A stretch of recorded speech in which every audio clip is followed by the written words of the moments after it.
नमस्कार साथियों, आज भारत के भूगोल में से यूनिट है जनसंख्या वितरण, घनत्व वृद्धि और संगठन के बारे में अध्ययन करेंगे। Population distribution, density, growth and composition के बारे में अध्ययन करेंगे। दोस्तों, जनसंख्या किसी भी देश का एक अत्यंत महत्वपूर्ण घटक होता है। विश्व में 700 करोड़ से भी अधिक जनसंख्या उत्तरी अमेरिका, दक्षिणी अमेरिका, अफ्रीका, यूरोप, एशिया एवं ऑस्ट्रेलिया में निवास करती है। एशिया महाद्वीप में विश्व की सबसे अधिक जनसंख्या निवास करती है। अकेले भारत में 121 करोड़ 2011 की जनगणना में के आसपास थी। अभी तो वर्तमान में 140 करोड़ से भी पार कर गई है और जनसंख्या की दृष्टि से विश्व में प्रथम स्थान भारत का है। जनसंख्या अर्थात किसी स्थान विशेष पर निवासरत स्त्री पुरुष की संख्या। जन स्त्री पुरुष, जनसंख्या गिनती जनसंख्या से है। जन अर्थात व्यक्तियों की संख्या। यह गठन कई माध्यम से किसी भी राष्ट्र के लिए एक अत्यंत महत्वपूर्ण घटक होता है। प्रस्तुत जो अध्याय में हम पढ़ेंगे, जनसंख्या के उसके विभिन्न घटकों जैसे वितरण के बारे में, घनत्व के बारे में, वृद्धि और संगठन के माध्यम से समझने का प्रयास करेंगे। जनसंख्या का वितरण देखें तो भारत में असमान है। भारत मूलतः गांवों का देश है। यह देश की 69.45% जनसंख्या निवास करती है। देश के सभी गांवों में सामाजिक सेवाएं तथा मूलभूत सुविधाएं उपलब्ध कराना बहुत ही कठिन कार्य है। देश की अधिकांश ग्रामीण जनसंख्या कृषि कार्य में लगी है। कृषि तीव्र गति से बढ़ रही जनसंख्या का भरण पोषण करने में असमर्थ है।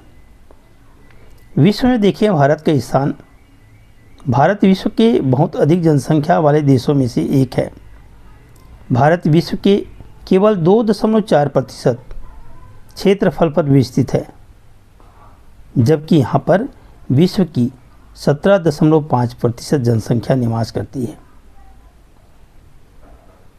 2011 की जनगणना के अनुसार भारत की कुल जनसंख्या 121.02 करोड़ है। वर्तमान में 140 करोड़ के आसपास है। चीन इसके बाद दूसरे स्थान पे है। भारत की कुल जनसंख्या उत्तरी अमेरिका, दक्षिणी अमेरिका तथा ऑस्ट्रेलिया की जनसंख्या के योग से भी अधिक है। तो हमारी जनसंख्या अफ्रीका महाद्वीप की जनसंख्या के लगभग 1.5 गुनी अधिक है। रूस से 2.5 गुनी अधिक है। उत्तरी अमेरिका से 2.8 गुनी अधिक है। ब्रिटेन से 7 गुनी तथा ऑस्ट्रेलिया से 44 गुनी अधिक है। अब सोचिए, इतनी जनसंख्या का भरण पोषण करना, रोजगार, स्वास्थ्य, शिक्षा सुविधाएं उपलब्ध कराना सरकार के लिए बहुत ही कठिन कार्य है। देश में देखें कि अकेले उत्तर प्रदेश की जनसंख्या जापान की जनसंख्या से 1.5 गुना अधिक है। तो इसी प्रकार उत्तर प्रदेश की जनसंख्या बांग्लादेश, नाइजीरिया अथवा पाकिस्तान से अधिक है। तो इससे विशाल समस्या खड़ी हो जाती है। यदि भारत की कुल जनसंख्या तथा जनसंख्या की वृद्धि दर कम होती तो भारत एक राजनीतिक तथा आर्थिक महाशक्ति बन सकता था। भारत में जनसंख्या के अधिक बोझ के कारण गरीबी तथा पर्यावरण का ह्रास जैसी दो प्रमुख समस्याएं विकराल रूप धारण कर गई। इसके अतिरिक्त नृजाति विविधता, अत्यधिक ग्रामीण स्वरूप और असमान वितरण अन्य पहलू है जो सामाजिक आर्थिक विकास की प्रक्रिया और गति को प्रभावित करते हैं। देखें तो भारत में जनसंख्या का वितरण बड़ा ही असमान है। पर्वतीय क्षेत्रों पर मानसूनी तथा वनी भूमियों की अपेक्षा समतल तथा उपजाऊ मैदानों में जनसंख्या अधिक होती है। राज्य स्तर पर जनसंख्या के वितरण भी विषमताएं पाई जाती हैं, जो कि जिले स्तर पर अधिक उजागर होती है। देश में प्रदेशों की जनसंख्या देखते हैं। उत्तर प्रदेश सभी राज्यों से अधिक जनसंख्या 19.95 करोड़ निवास करते हैं। दूसरा स्थान महाराष्ट्र, तीसरा बिहार, चौथा पश्चिम बंगाल तथा पांचवा है आंध्र प्रदेश। इन पांचों राज्यों में कुल मिलाकर देश की लगभग आधी जनसंख्या निवास करती है। तो सोचिए दोस्तों, 5 ऐसे राज्य हैं जहाँ पे देश की जनसंख्या आधी जनसंख्या निवास करती है। उत्तर प्रदेश की जनसंख्या क्षेत्रफल की दृष्टि से दोनों बड़े राज्यों राजस्थान तथा मध्य प्रदेश की संयुक्त जनसंख्या से भी अधिक है। आगे देखें हम जनसंख्या की घनत्व। जनसंख्या घनत्व किसे कहते हैं? जनसंख्या अर्थात जनसंख्या को क्षेत्रफल के अनुसार प्रति इकाई प्रस्तुत करने का माध्यम है। भारत का जनसंख्या घनत्व 382 व्यक्ति प्रति वर्ग किलोमीटर 2011 की जनगणना के अनुसार। अभी तो जनसंख्या घनत्व अधिक हो गई है।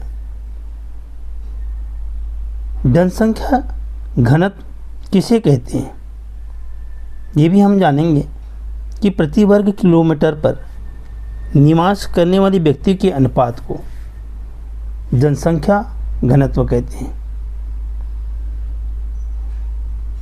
देश में जनसंख्या के आधार पर उन क्षेत्रों को विभिन्न वर्गों में बांटा गया है।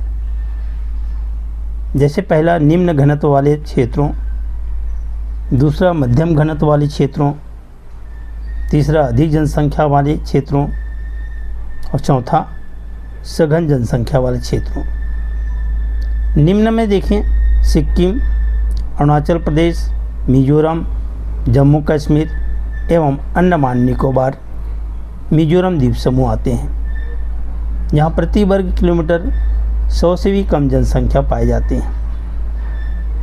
मध्यम घनत्व वाले क्षेत्रों में देखें उत्तराखंड, नागालैंड, छत्तीसगढ़, असम, हिमाचल प्रदेश, मध्य प्रदेश, झारखंड, त्रिपुरा, उड़ीसा, मेघालय, राजस्थान, गोवा, गुजरात, महाराष्ट्र, कर्नाटक एवं आंध्र प्रदेश आते हैं।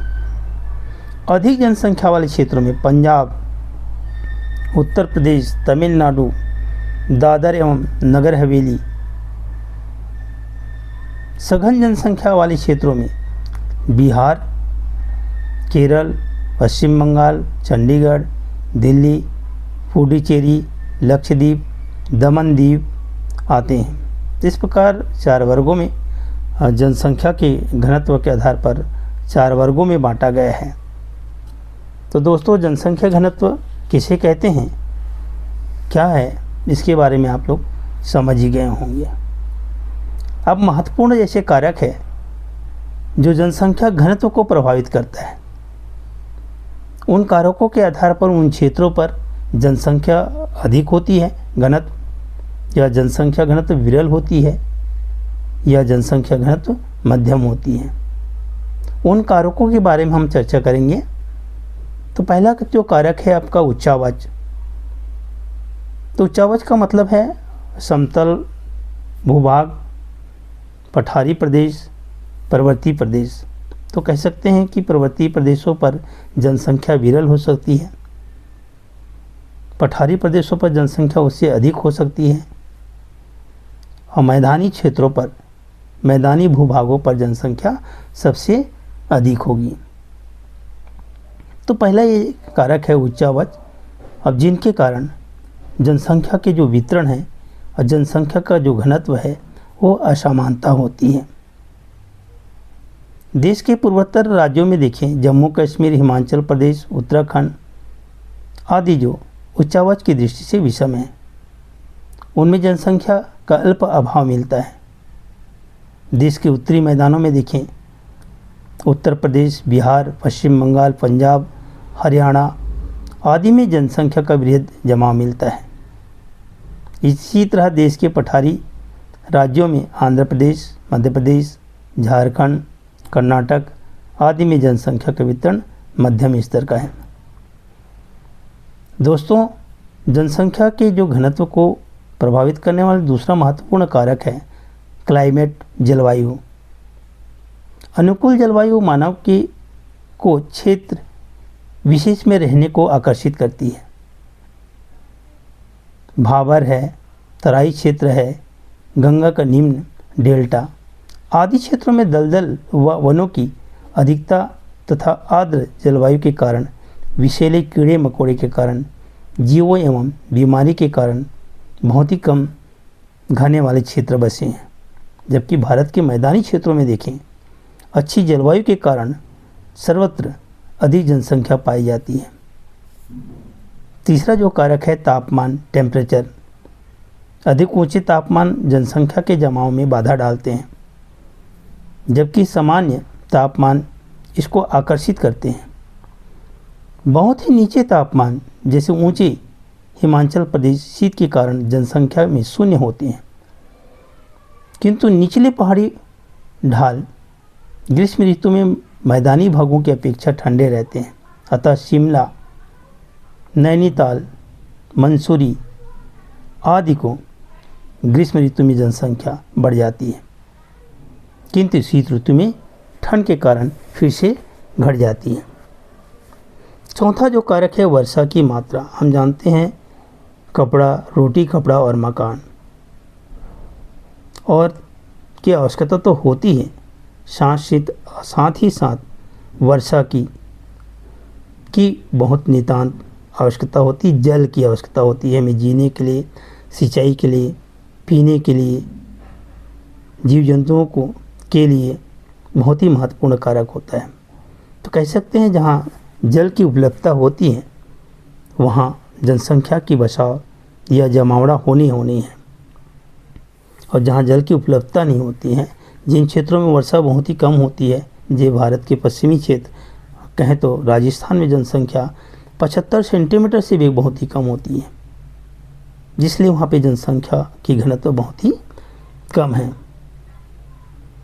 पश्चिमी भागों में देखें 100 सेंटीमीटर वर्षा रेखा के पश्चिमी भाग वर्षा की कमी के कारण कम घने बसे हैं, जबकि पूर्वी जो राज्य हैं वहाँ वर्षा की अधिकतर 100 से 150, 200, 400 सेंटीमीटर से भी अधिक वर्षा होती है। वहाँ पे जनसंख्या घनत्व अधिक है। तो कहें सकते हैं कि कम वर्षा वाले भागों पर जनसंख्या बहुत ही कम है और अधिक वर्षा वाले क्षेत्रों पर भी जनसंख्या का जमाव अधिक है। कम जनसंख्या वाले क्षेत्र देखिए हमारे देश में उत्तर प्रदेश के पश्चिमी भाग, उत्तरी राजस्थान, पंजाब, हरियाणा आदि राज्यों में सिंचित क्षेत्रों के कारण जनसंख्या अधिक पाई जाती है। इसके विपरीत असम तथा हिमाचल प्रदेश में जल का निकास ठीक न होने से अधिक वर्षा पर भी जनसंख्या कम पाए जाते हैं। तो कह सकते हैं जहाँ पे अधिक वर्षा भी होती है, बाढ़ग्रस्त ऐसे क्षेत्र हैं, वहाँ पे जनसंख्या बहुत ही विरल या कम पाई जाती है। पांचवा जो बहुत महत्वपूर्ण कारक है अब मिट्टी का उपजाऊपन। जहाँ मिट्टी का उपजाऊपन अधिक है वहाँ दलहन फसलें, खाद्य फसलों का उत्पादन अधिक होगा और जनसंख्या का भरण पोषण भी अधिक होगा। तो उन क्षेत्रों पर जनसंख्या का घनत्व बहुत ही अधिक होगा। और जिन जगहों पर मिट्टी का उपजाऊपन ही नहीं है, बलुई मिट्टी है, बंजर भूमियाँ हैं, उन जगह पर जनसंख्या बहुत ही कम पाई जाती है। तो कहें कि जिन जगह पर मिट्टी का उपजाऊपन अच्छी है तो वहाँ पे जनसंख्या अधिक होगी, और जहाँ पर मिट्टी का उपजाऊपन कम है वहाँ पे जनसंख्या विरल होगी। अगला जो कारक है जनसंख्या घनत्व को प्रभावित करने वाले कारक, परिवहन के मार्ग एवं व्यापार। ये बहुत बड़ा महत्वपूर्ण कारक होता है। जहाँ पे परिवहन के साधन हो तो वहाँ पर व्यापार पनपेगी, लोगों को रोजगार मिलेगी, वह क्षेत्र या वह देश ये विकास से एक विकसित देश कहलाती हैं। तो जीवन निर्वाह के साधनों की उपलब्धता और जलवायु के बाद किसी स्थान की जनसंख्या का वहाँ पाई जाने वाली परिवहन की सुविधाओं एवं व्यापार का भी बड़ा प्रभाव पड़ता है। मनुष्य स्वभाव से ही प्रगतिशील है, वह एक स्थान पर बंद कर नहीं रह सकता, किंतु इस प्रकार और समागम के लिए अच्छे मार्गों की आवश्यकता होती है। जहाँ भी उत्तम उन्नत परिवहन केंद्र विकसित हुई है, वहाँ जनसंख्या की घनत्व एवं व्यापार में तेज़ी से वृद्धि हुई है। देश के बहुत ही ऐसे भाग ऐसे हैं जहाँ पैदावार अधिक होती है, खनिज पदार्थों का प्रचुर मात्रा होता है, जलवायु मानव जीवन के लिए उतनी बाधक नहीं पाई जाती, किंतु वहाँ आवागमन के मार्गों की सुविधाएं का विकास नहीं होने के कारण जनसंख्या का जमाव बहुत कम होता है। तो ऐसे स्थानों के अंतर्गत पहाड़ी क्षेत्र प्रदेश आते हैं, जंगल प्रदेश आते हैं, अथवा मध्य प्रदेश, महाराष्ट्र एवं कर्नाटक का आंतरिक संलग्न भाग उल्लेखनीय है। तो दोस्तों